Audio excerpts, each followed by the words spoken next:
اللہ کی شان کے چند دنوں کے بعد وہ آیا اور اس کی آنکھوں سے آنسو تھمتے نہیں تھے۔ میں نے پوچھا کیا ہوا؟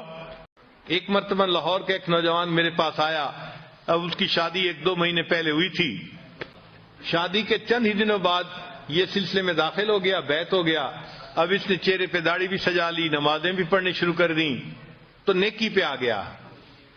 اللہ کی شان کے ایک دن میرے پاس آیا، غصے میں تھا۔ میں نے پوچھا خیریت ہے؟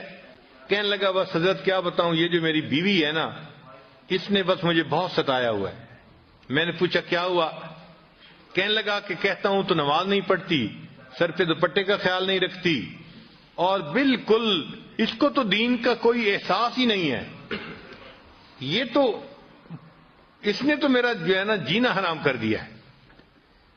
خیر خوب اس نے غصے میں چند باتیں کہیں، تو جب اس نے غصے میں باتیں کر لیں تو پھر میں نے اس سے پوچھا کہ اچھا یہ بتاؤ کہ جب شادی ہوئی تھی اس وقت آپ دیندار اسی طرح تھے جیسے آج ہیں، یا آپ بھی اسی طرح کے تھے؟ کہتے نہیں جی اس وقت تو میں بھی نمازیں نہیں پڑھتا تھا۔ اصل میں شروع میں دونوں ایک ہی جیسے تھے اور آپس میں پسند کی شادی تھی یہ۔ تو میں نے کہا کہ بھائی آپ بھی اسی جیسے تھے اور آپ بھی نمازیں نہیں پڑھتے تھے، تو آپ نے ایسی ہی بیوی پسند کی، تو بیوی تو وہی ہے نا، کوئی بدلی تو نہیں ہے، مگر فرق یہ پڑا کہ آپ نے اس مجلس میں آنا شروع کیا اور آپ نے دین کی باتیں سنی تو آپ نے دین کو قبول کر لیا، اور اب آپ کی زندگی نیکی دینی والی بن گئی ہے۔ کہنے لگے ہاں یہ بات تو ٹھیک ہے۔ میں نے کہا یہ بتائیں کہ آپ کی بیوی نے کتنی نصیحتوں کی محفل اٹینڈ کی ہے؟ کہنے لگے وہ تو نہیں آتی۔ میں نے کہا کوئی اور دینی محفل اٹینڈ کی ہو جہاں اس کو دین کی طرف کسی نے ترغیب دی ہو، بلایا ہو؟ کہنے لگا نہیں۔ میں نے کہا پھر وہ کیسے دوپٹہ کرے گی سر کے اوپر، اور کیسے وہ پردے کا خیال کرے گی، نمازیں پڑھے گی؟ اس کو تو سمجھانے والا کوئی ہے ہی نہیں۔ آپ کو تو سمجھانے والے مل گئے، اس کو تو نہیں نہ ملے۔ تو اب اس کو فیل ہوا کہ بھائی حضرت جی مجھے آہستہ آہستہ نا اس بات پہ لے آئیں گے کہ اچھا اس کو محفلوں میں لایا کرو، تو یہ تو کام لمبا ہو جائے گا نا۔ اور وہ تو جلدی حل چاہتا تھا کہ حضرت جی مجھے کہیں وہ نماز نہیں پڑھتی، تم جاؤ ذرا اس کو سیدھا کرو۔ خیر جب میں نے دیکھا کہ بھائی یہ خاموش تو ہو گیا ہے لیکن اس کے دل سے ابھی غصہ ختم نہیں ہوا، تو پھر میں نے اس سے بات کی۔ میں نے کہا دیکھیں آپ ہر سنت پہ اب عمل کرنے لگ گئے ہیں نا؟ کہنے لگا جی میری کوشش ہوتی ہے ہر بڑی اور ہر چھوٹی سنت کے اوپر عمل کروں، میری پوری زندگی سنت کے مطابق ہو جائے، اور آپ بھی یہی تلقین کرتے ہیں۔ میں نے کہا اچھا میں آج آپ کو ایک سنت بتاتا ہوں، آپ اس کے اوپر عمل کریں۔ کہنے لگا جی۔ میں نے کہا آپ واپس جاتے ہوئے کسی دکان سے مٹھائی کا ڈبہ ساتھ لے جائیں، اور جب گھر جائیں تو دسترخوان پہ جب ڈبہ رکھا جائے تو اس میں سے مٹھائی کا ایک پیس اٹھا کے اپنی بیوی کے منہ میں ڈالنا۔ جب میں نے کہا تو مجھ سے پوچھا جی؟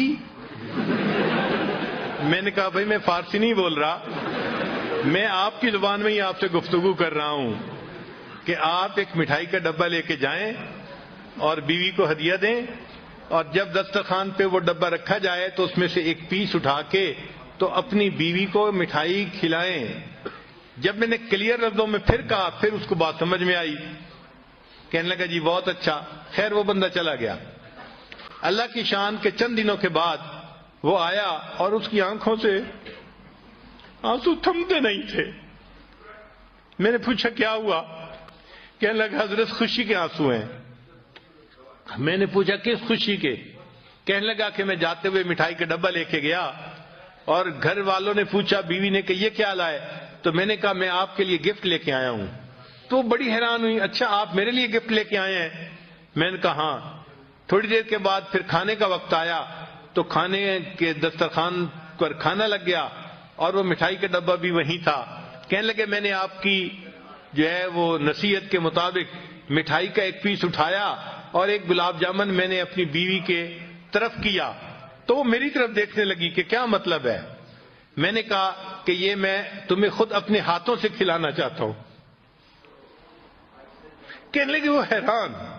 خیر اس نے وہ گلاب جامن تو کھا لیا، پھر اس کے بعد تھوڑی دیر وہ سر جھکا کے بیٹھی رہی، کچھ سوچتی رہی۔ تو مجھے کہنے لگی آپ نے آج ایسا کیوں کیا ہے، پہلے تو کبھی نہیں کیا. تو کہنے لگا کہ میں نے اسے کہا کہ نبی حضرت نے مجھے بتایا کہ یہ نبی علیہ الصلوۃ والسلام کی سنت ہے، میں نے اس سنت کے اوپر عمل کیا ہے.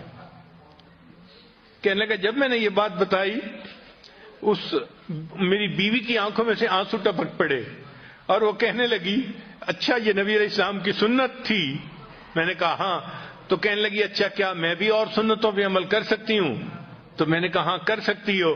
تو کہنے لگے وہیں بیٹھے ہوئے میری بیوی نے وعدہ کیا کہ میں آج کے بعد نمازیں بھی پڑھوں گی اور پردہ بھی کروں گی اور شریعت کے اوپر مکمل پابندی کر کے سنتوں والی زندگی میں بھی اختیار کروں گی. نبی علیہ الصلوۃ والسلام کی ایک سنت نے پورے گھر کے ماحول کو بدل کے رکھ دیا اور وہ بچی نیک بن گئی اور بعد میں وہ بچی عالمہ بھی بن گئی. تو گھر کے اندر نیکی کا ماحول رکھنا، نیکی کی تلقین کرتے رہنا، یہ خاوند کی ذمہ داری ہوتی ہے.